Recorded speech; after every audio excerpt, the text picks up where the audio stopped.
Hello and good morning. Welcome to guiding Sarathi. आज 19th of January का important MCQ को इस वीडियो में हम लोग देखेंगे।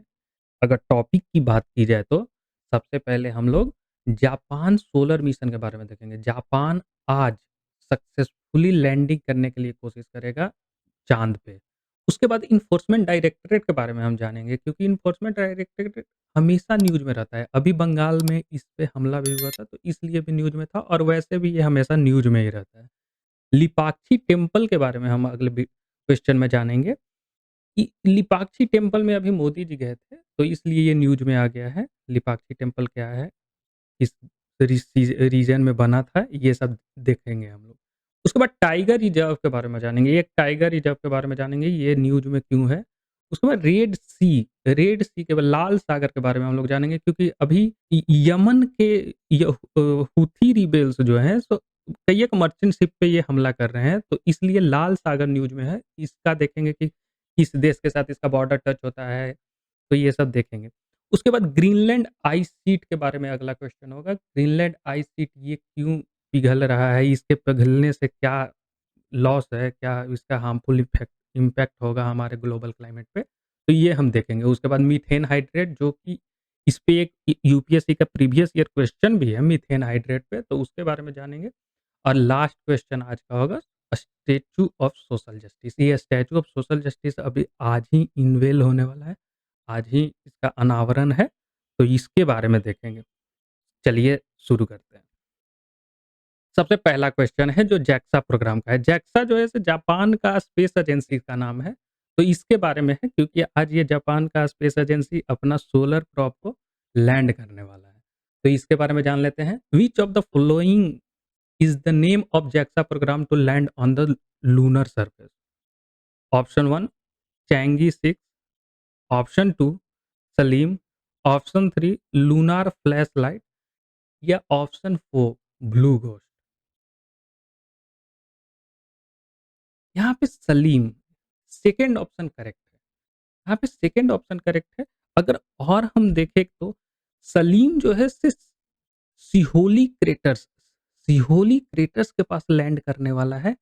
और अगर आज ये सक्सेसफुल लैंडिंग होता है तो ये दुनिया का पांचवा देश होगा। अमेरिका, रसिया, चाइना और इंडिया, चंद्रयान 3 हम लोग सक्सेसफुली लैंड किए। उसके बाद अगर ये सक्सेसफुल लैंडिंग होता है तो जापान दुनिया का 5वां देश बनेगा जो कि चाँद पे सक्सेसफुल लैंडिंग करेगा। अगर हम देश का देखें तो उनके स्पेस एजेंसी का नाम इस प्रकार है।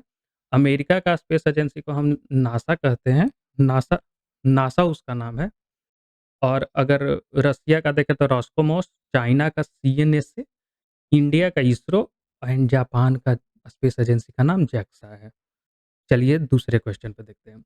ये इन्फोर्समेंट डायरेक्टरेट के बारे में है। इन्फोर्समेंट डायरेक्टरेट हमेशा न्यूज़ में रहता है। तो इन्फोर्समेंट डायरेक्टरेट जो है से department of revenue under ministry of finance के अंडर में आता है या enforcement directorate law enforcement agency है of government of India. Government of India का लॉ इन्फोर्समेंट एजेंसी है, ये भी हो सकता है। थर्ड ऑप्शन है इसका हेडक्वार्टर मुंबई में है। थर्ड स्टेटमेंट है इसका हेडक्वार्टर मुंबई में है। तो इनमें से कौन-सा स्टेटमेंट सही है आपको पता करना बताना है। Option A only 1, option B 1 and 2, option C 2 and 3 and option D all of the above.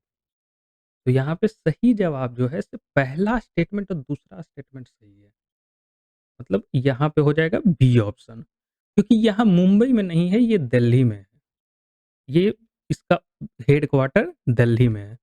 अगर इसके बारे में देखें तो ये सबसे पहला बार 1956 में आया।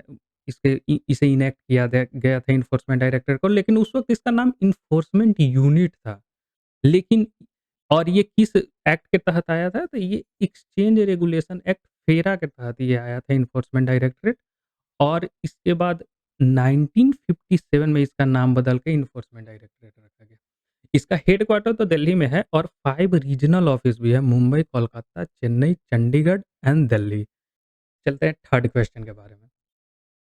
Consider the following statement about Lepakshi temple अभी न्यूज़ में था, इसके बारे में देखते हैं कि कौन-सा स्टेटमेंट सही है। क्या ये यूनेस्को का वर्ल्ड हेरिटेज साइट है? पहला स्टेटमेंट, लिपाक्षी टेम्पल आंध्र प्रदेश में है और ये विजयनगरा एम्पायर के टाइम पे बना था। और ये थर्ड स्टेटमेंट है, this temple is dedicated to lord Shiva. क्या ये टेम्पल डेडिकेटेड है लॉर्ड शिवा को? अब इसमें देखना है which of the following statement is correct. Option A only 1 is correct, option B 2 and 3 is correct, option C 1 and 2 is correct and option D all of the above.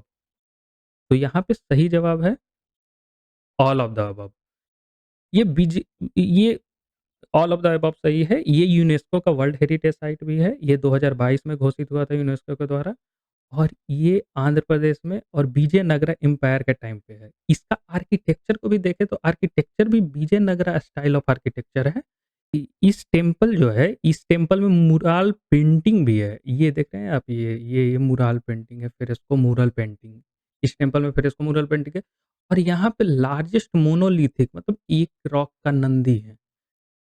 Nandi जो शंकर जी के हैं, bull, वो नंदी यहाँ पे सिंगल रॉक से बने हुए हैं जो इंडिया का सबसे लार्जेस्ट है। अगर हम बात करें कि इस मंदिर को बनाया कौन था, तो 2 गवर्नर थे विजयनगरा एम्पायर के टाइम पे, उन्होंने इसे बनाया था। एक विरूपन नायका एंड बीराना, ये 2 गवर्नर थे विजयनगरा टाइम पे। वो उस वक़्त राजा थे अच्युतरैया।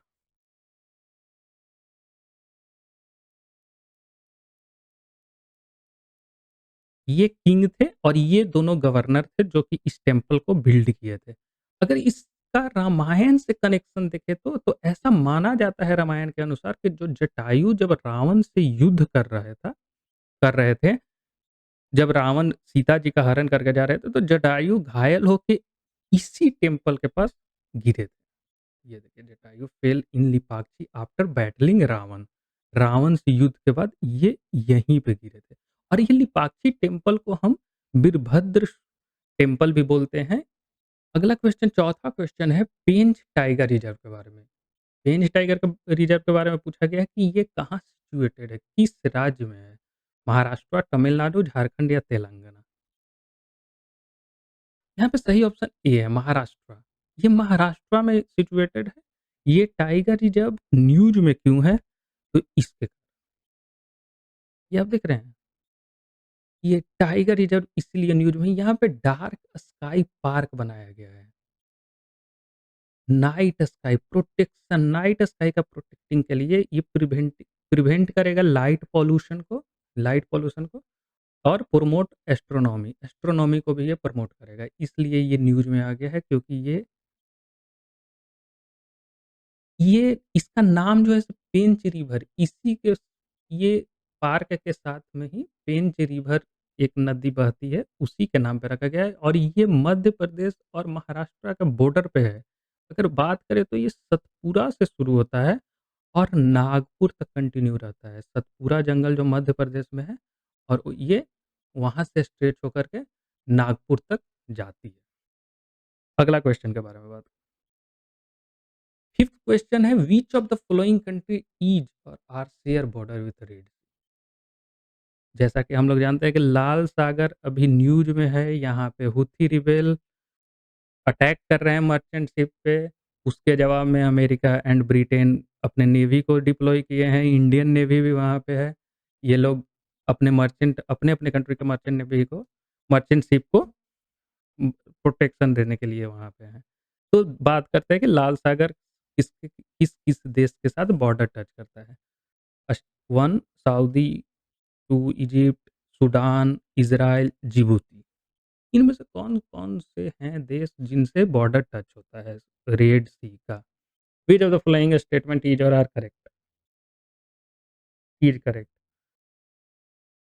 ऑप्शन ए, बी, सी या ऑल ऑफ द अबव? यहाँ पे ऑप्शन ए सही है, क्योंकि इज़राइल के साथ रेड सी का बॉर्डर टच नहीं होता है, बाकी सारे के साथ होता है। ये देखिए, ये Red Sea Saudi Arabia, Egypt, Sudan, यहाँ पे यमन, यहीं पे हूथी रिबेल्स यहाँ पे एक्टिव हैं, यही लोग हमेशा मर्चेंट शिप पे अटैक करते हैं। ये है एक छोटा देश जिबूती, जिबूती यहाँ पे हुआ और ये गल्फ ऑफ एडन और इज़राइल यहाँ पे है, तो इसलिए वो मेडिटेरेनियन सी से के साथ उसका बॉर्डर टच होता है, लेकिन रेड सी के साथ बॉर्डर टच नहीं होता है और ये इस कैनाल जो है, ये कैनाल, ये सुएज कैनाल है। इसी के थ्रू मेडिटेरेनियन सी से हम लोग रेड सी में आते हैं और रेड सी से बाद गल्फ ऑफ एडन और उसके बाद इंडिया में Arabian sea, Arabian sea. Sixth question देखते हैं। Consider following statement about Greenland ice sheet. Greenland ice sheet के बारे में यहाँ पे पूछा गया है। पहला statement, it is the largest ice mass in the northern hemisphere. Northern hemisphere में largest. Arctic sea ice play a crucial role in influencing global climate. ये भी हो सकता है। थर्ड ऑप्शन है Greenland ice sheet weaken the polar jet stream. Greenland ice sheet है जो polar jet stream को वीकन कर रहा है। ये भी हो सकता है। देख लेते हैं, which of the following statement is or are correct. इनमें से कौन सा स्टेटमेंट सही है? 1 and 2, 1 and 3, 2 and 3, all of the above. यहाँ पे ऑप्शन 1 सही है, ऑप्शन ए, 1 एंड 2। 1 एंड 2 सही है क्योंकि ये वीक नहीं करता, ये स्ट्रॉन्ग करता है और ग्रीनलैंड आइस शीट के पिघलने से ये पोलर जेट स्ट्रीम वीक होगा, जिसके चलते पे यूरोप में गर्मी ज़्यादा होगी, अनयूजुअल टेम्परेचर रहेगा, तो इसलिए ये ग्रीनलैंड आइस शीट के पिघलने से जेट स्ट्रीम वीकन हो रहा है। तो वीक ये पिघलने से हो रहा है। और इसके बारे में अगर हम देखें, तो ये देखिए, ये है आर्कटिक ओशियन और यही यहीं पे होता है ग्रीनलैंड आइस शीट। ये मैप है ग्रीनलैंड आइस शीट का। तो आप मैप को वीडियो को पॉज़ करके और अच्छे से देख लीजिएगा। 7th क्वेश्चन के बारे में चलते हैं। Which of the following statement is or are correct about deposit of methane hydrate. Methane hydrate के बारे में पूछा गया है और ये 2019 यूपीएससी का प्रीवियस ईयर क्वेश्चन है। तो statement 1, global warming might trigger the release of methane gas. Methane gas का रिलीज ग्लोबल वार्मिंग से हो सकता है। Second statement, large deposit of methane hydrate are found in Arctic tundra and under the sea floor. ये भी सही हो सकता है। Methane in atmosphere oxidize to carbon dioxide after 2 decade. मतलब मीथेन एटमॉस्फेयर में जो होता है, ऐसे कार्बन डाइऑक्साइड के साथ ऑक्सीडाइज तो होता है, लेकिन इसमें लगभग 10 साल से ज़्यादा, 10 साल या 20 साल के आसपास लगता है, इसलिए मीथेन हार्मफुल है। Select the correct answer using the code given below. नीचे कौन सा स्टेटमेंट सही है, करेक्ट बताना है। 1 and 2, 2 and 3, 1 and 3 and all the above, 1 2 3। यहाँ पे सही ऑप्शन डी है, 1 2 and 3, all of the above statement are correct. Methane gas जो है से आइस के फॉर्म में अंडर द सी ट्रैप, और जैसे जैसे आइस मेल्ट हो रहा है तो ये मीथेन गैस जो है सो एटमॉस्फेयर में रिलीज हो रहा है। तो आइस फेल हो रहा है, उससे सी लेवल में भी राइज होगा और ऊपर मीथेन रिलीज होने से एटमॉस्फेयर का टेम्परेचर भी इंक्रीज होगा। तो ये, चलिए अब अगले क्वेश्चन के बारे में देखते हैं। क्वेश्चन नंबर 8, जो कि लास्ट क्वेश्चन है आज के लिए। स्टैचू ऑफ सोशल जस्टिस इनमें से कौन से लीडर के नाम पे बनाया गया है? अब ये statue of social justice tribute to which of the following leader. पहला जवाहरलाल नेहरू, दूसरा इंदिरा गांधी, तीसरा डॉक्टर बी आर अम्बेडकर, चौथा सरदार पटेल। इनमें से कौन से लीडर के नाम पे statue of social justice tribute किया गया है, कौन से लीडर को? तो यहाँ पे थर्ड ऑप्शन सही है। थर्ड ऑप्शन सही है, ये आज विजयवाड़ा, जो आंध्र प्रदेश में है, वहाँ पे स्टैचू ऑफ सोशल जस्टिस आज अनावरण होने वाला है। ये बी आर अम्बेडकर के को ट्रिब्यूट है। ये देखिए, ये है स्टैचू ऑफ सोशल जस्टिस। इसी के ऑन दिस नोट आज का वीडियो यहीं पे समाप्त करते हैं। Thank you for watching. If you like the video, please subscribe the channel. Thank you.